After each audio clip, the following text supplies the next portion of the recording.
In a week's time, the outgoing US President Joe Biden will have left the White House and handed over the presidency to Donald Trump. As the sun sets on his political career of over 50 years, how will Joe Biden be remembered?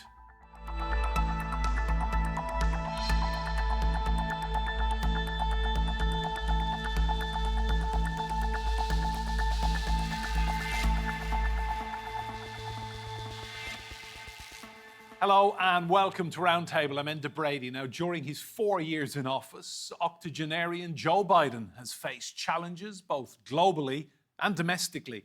A war in Ukraine and Gaza, as well as the end of America's own conflict in Afghanistan. What have been Joe Biden's successes and failures? I know it may not look like it, but I've been around a while. Branded as too old for office and pushed to withdraw from the US election race by his own party, ending Joe Biden's 5-decade career. I revere this office, but I love my country more. It's been the honor of my life to serve as your president. But in the defense of democracy, which is at stake, I think it's more important than any title. Biden served 6 terms in the US Senate, first elected in 1972. In 2009, he became vice president under Barack Obama. Then in 2020, he fulfilled his lifelong ambition of presidency, beating Republican rival Donald Trump. Congratulations, Mr. President. His presidency marked a step away from Trump's populist America First policy towards rebuilding alliances and championing democracy. Domestically, he had success managing the COVID-19 pandemic, improving the US economy with increased employment, and expanding healthcare insurance coverage for millions. Climate policy is good economic policy. On climate change, Biden rejoined the US to the Paris Agreement.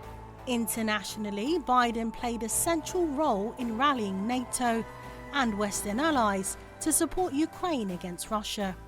Together, we did what America always does at our best. We led. We united NATO. We built a global coalition. We stood against Putin's aggression.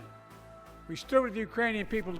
He ended the US war in Afghanistan, but faced criticism over the chaotic departure that left thousands of Afghans desperately trying to leave the country to escape Taliban rule. Biden's administration has also been criticized for a record number of migrants crossing the US border, soaring inflation, and being unable to end the war on Gaza. As well as these failings, his reluctance to pull out of the presidential race and inability to end political polarization helped contribute to the revival of Donald Trump.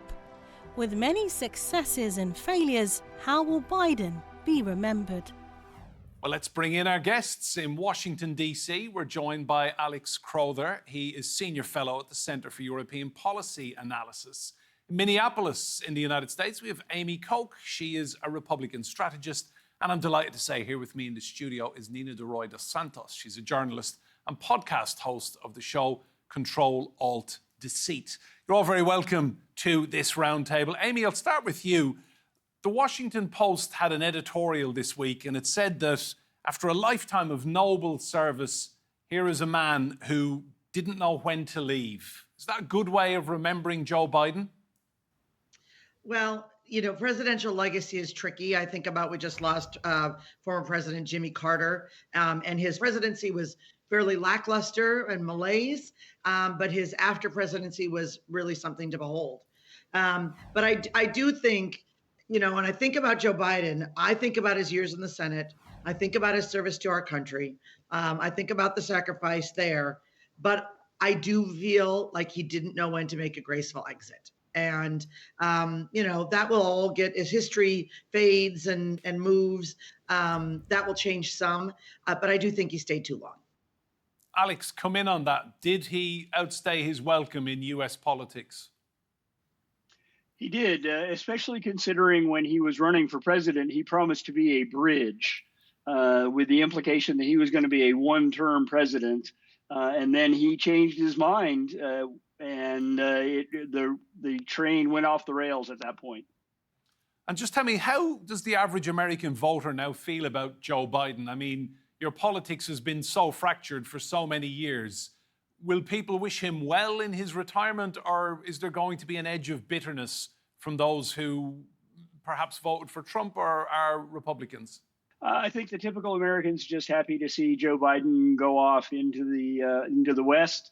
The problems with inflation and immigration really scarred his time in the White House, and people are still suffering from the after effects of both of them. And so as long as those are both in effect, he will not be thought of well. Nina, I saw a poll in the New York Post, and it gave multiple choices for the American voters to pick about Joe Biden's legacy. One was trashed economy, the second was migrants, and the third was wars. I mean, it's a fairly brutal assessment of his time in office. Trashed economy, more migrants than they want, and wars everywhere. Yeah, and I think it's quite apt, the comparison with Jimmy Carter, isn't it, who sadly died after, a very lengthy time in public service, but just one presidential term. But obviously he had a lot longer to rebuild his legacy thereafter. Obviously, Jimmy Carter's presidency was marred by foreign affairs, the Iranian Revolution and the hostage crisis. He could never really recoup his reputation domestically since then. And thereafter, he had the opportunity to embark upon all sorts of peaceful missions outside the United States, but Joe Biden, probably for health reasons and also his advanced age, will not have the chance to do that.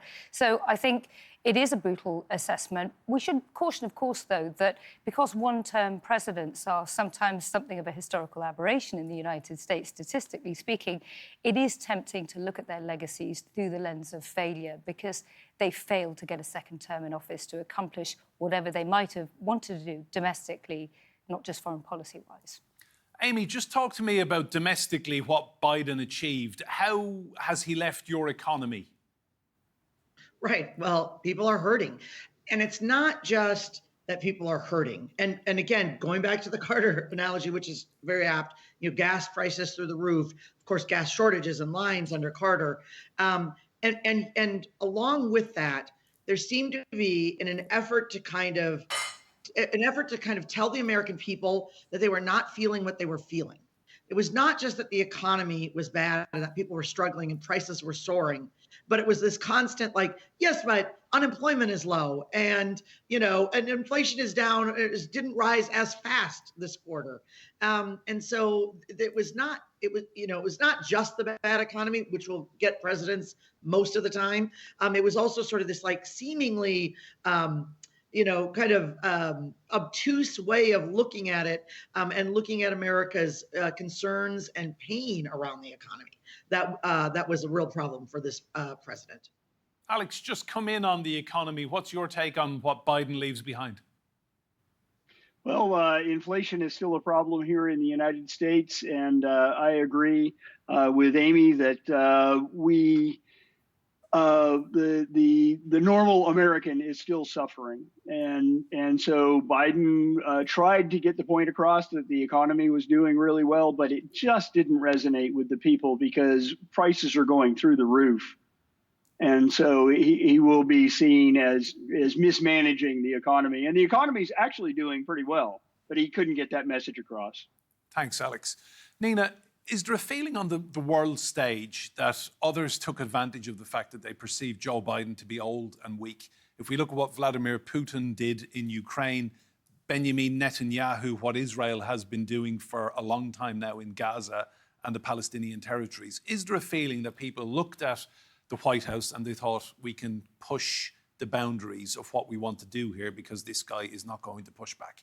Undoubtedly, but I would say there's been one exception during Biden's term, and that has been China, that did not make a grab for Taiwan. And Joe Biden specifically focused in on this issue very early on in his term. We should not forget that actually in the first 2 years of the Biden administration, they passed a whole raft of legislation with, by the way, bipartisan support, including the famous CHIPS Act, which is supposedly to try and reshore crucial semiconductor production industries to America and that technology to protect America if China were to blockade Taiwan and cut off this crucial supply. So It doesn't seem as though Xi Jinping took advantage of that situation. But, of course, undoubtedly, there were others, like, for instance, Vladimir Putin, who wasn't just taking advantage of Joe Biden's advanced age. He was taking advantage of the disconnect and difference between him and Donald Trump. And Benjamin Netanyahu, as well, of Israel, has as well decided to, make hay while the sun shines, waiting for Donald Trump to come back into office. And also, we should remember there's only a few years' age gap between Donald Trump and Joe Biden, but there appeared to be this big vigour gap as well. And as you were pointing out before, some of these strongman leaders very much focused in on that for their own political advantage. Amy, what's your view on these other world leaders who perhaps perceived your president to be old and fragile and not interested in taking them on? Well, unfortunately, it does appear that their assessment was correct. And it's a little comfort to me to hear, well, at least China didn't make a grab for Taiwan. If that's the base, it feels very, very lackluster indeed. And so, there's a lot of, I think, concern around what Donald Trump is going to do on the world, but he certainly commands the attention, and he certainly makes people sort of sit back across the globe, including even Putin. And he has a very good relationship with Netanyahu. And so it's going to be very interesting to see the next move. Additionally, his Secretary of State, Marco Rubio, is a well-known sort of global hawk. And was I think sort of an unorthodox pick for him, but I really liked the pick that Donald Trump made for Secretary of State. So I think both in diplomacy and strength, he's going to be stronger. Alex, I want to talk about Gaza. I mean, even in the final days in office, Joe Biden was signing off an $8 billion package for Israel. I think historians will find it very hard to look past the tag Genocide Joe, which has dogged him for a year and a half now. Well, it's very difficult. He did do well at supporting Ukraine. He did support Israel, but he gave Israel kind of a blank check. And although he suggested that Netanyahu not do this or not do that, he didn't use his leverage with Netanyahu to get him to stop doing things that look really bad, like the operations that drew accusations of genocide in Gaza. Nina, do you think we'll see a very different few months ahead then, the behaviour of all these other leaders once Donald Trump is in power and he takes charge? Oh, we've already started seeing that, them queuing up to try and curry favour with him, not least because he's made it very, very clear he's going to use the levers of the US economy to try and bend them to his will. We're talking about double-digit trade tariffs for even the EU countries that are a huge part of the US trading pattern.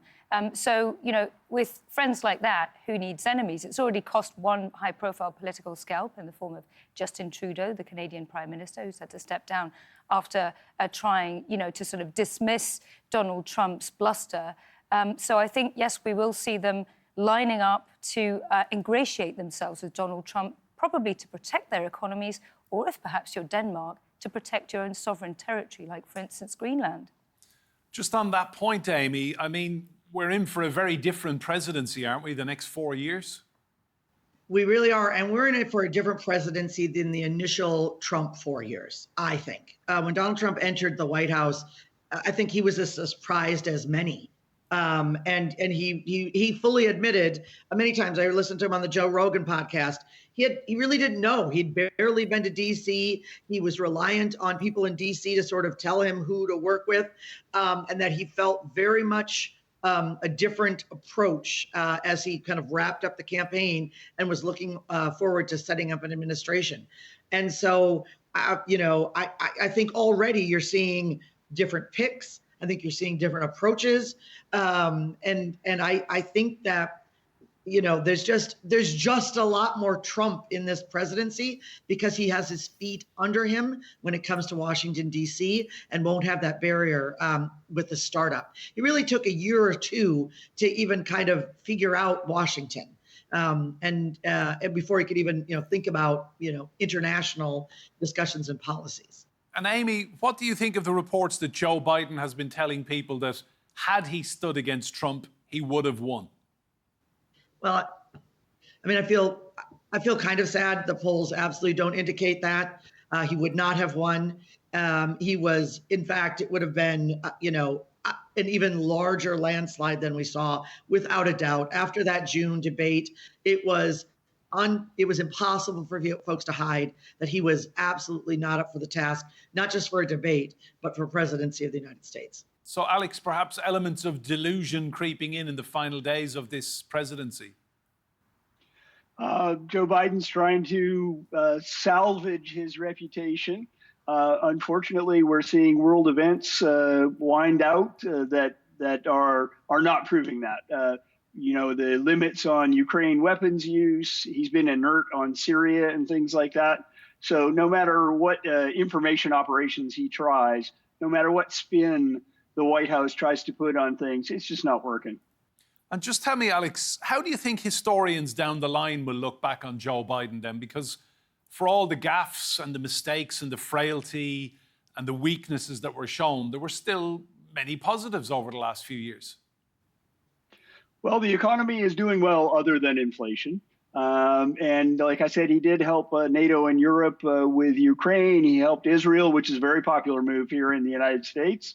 And he's seen as limiting China. So there are some good things.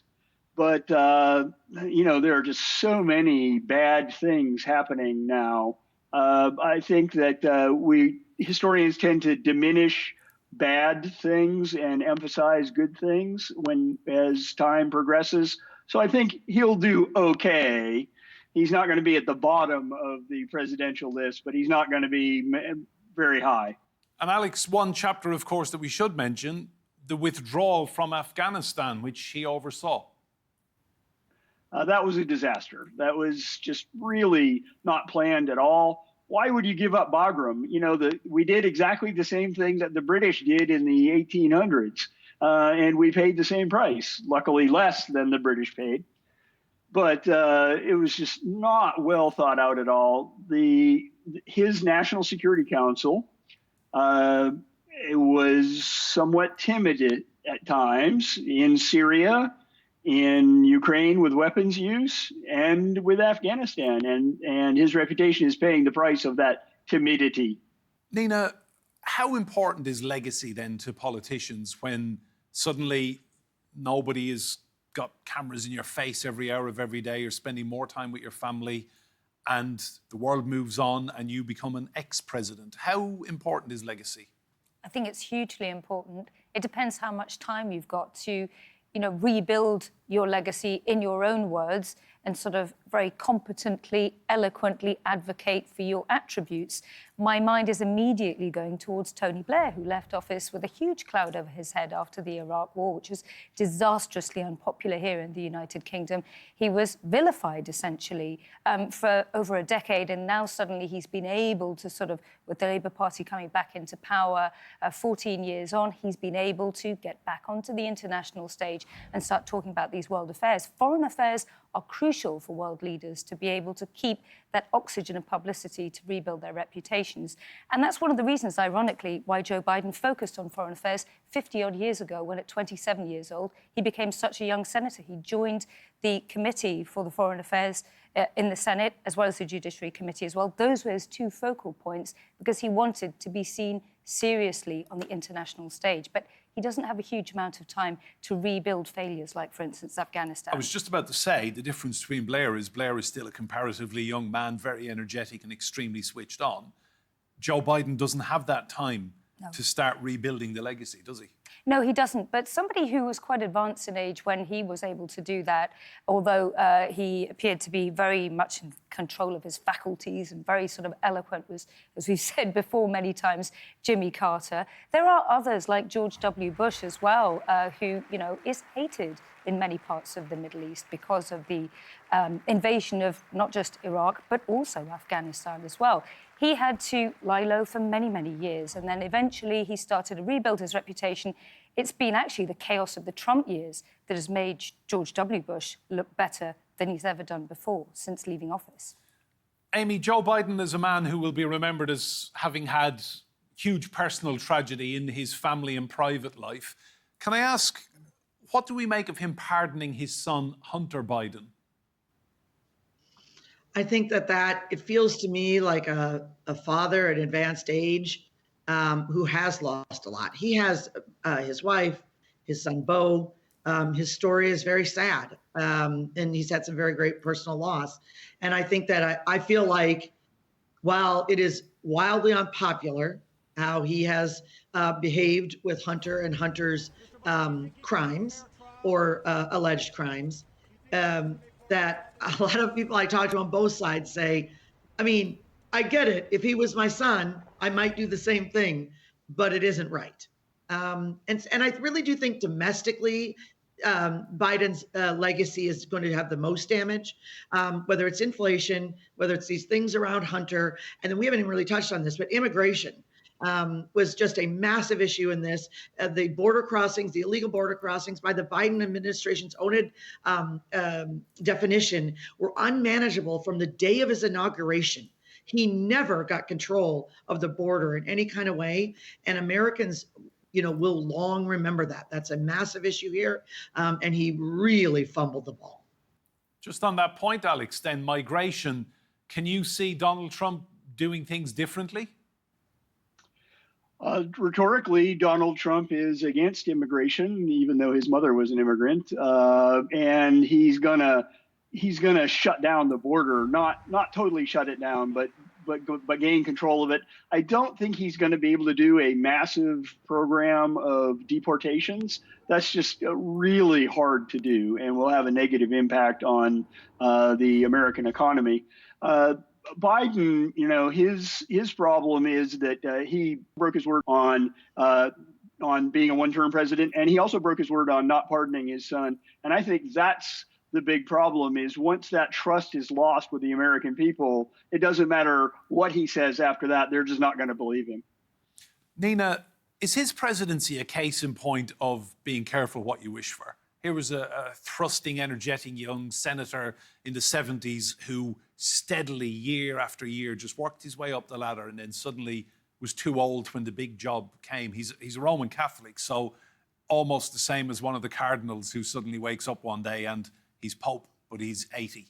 Yeah, and cardinals are usually quite advanced in age when they become cardinals, having been a reporter in Rome and covered the Vatican many years ago, and also they're prized for their experience as well. Having said that, though, the problem here is that we had somebody who was, by the time he got into office, extremely experienced, but perhaps that experience wasn't showing because of his age. And he wasn't terribly, it appears, or his family wasn't terribly honest, and his party certainly wasn't, about the situation he was in when he said that he could run for office. Now, there's a lot of people who say, well, he ran for a second term because he promised it to his late son, Beau.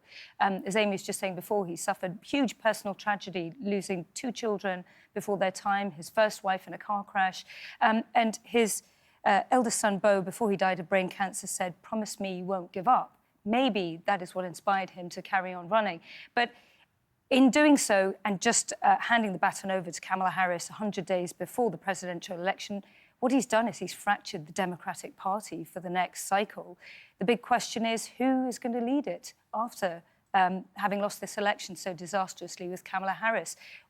We also had, at the same time, Nancy Pelosi, not wishing to give way to younger members of the Democratic Party, people like Alexandria Ocasio-Cortez and others who are really champing at the bit to try and get noticed an awful lot more. That'll affect the Democratic Party. Amy, give us your take of what kind of a party he leaves behind then. Is it that fractured? I think it is fractured, but it's the fractures were always there. They have been exacerbated given, for example, there's a big fracture around Israel and Gaza. There's fractures around immigration, right? These are things why he couldn't be effective. The fractures were there, they've exacerbated. I do appreciate comments about generationally, and I apologize to anybody who's is the younger boomer on the call, but the boomer generation, just has really struggled to know when it's time to develop other leaders and move on. And we really have come to that point. And it hasn't served either party well. whether it's Nancy Pelosi, Mitch McConnell, Dianne Feinstein, Chuck Schumer, Donald Trump, Joe Biden. There are a whole host of on both sides of the aisle of leaders that are ready and able and willing to take over, and leeway needs to be given. And again, it's about knowing when to enter and how also to exit gracefully. And that really will play into anyone's political legacy. It's not just how they get in and what they did, but how they leave. I'm reminded, Alex, of the line that Michael Stipe of REM came out with when they took a step back and decided they were retiring. And he said the key to attending a party is knowing when to leave. It appears Joe Biden didn't really know if the party was even going on. And that's unfortunate. And because of that, he deferred to the progressives on one side and his National Security Council on the other side, and they both failed him. And he leaves behind a fractured party. Interestingly enough, the polls are saying that things like Latinx and trans and things like that, all that discussion really turned off a lot of Americans. And so the centrist Democrats are saying we need to continue to pay attention to those issues, but not really emphasize them. The progressives got the message that they weren't left-wing enough. So there's a serious cleavage between those two sides that we're seeing. Nina, thank you. And to Amy and Alex in the United States as well, thank you so much for your contribution to this roundtable. Remember, you can see more discussion and debate on our YouTube channel. Just search for Roundtable TRT World. But for now, from me, Enda Brady, and all of the team here, goodbye and thank you for watching.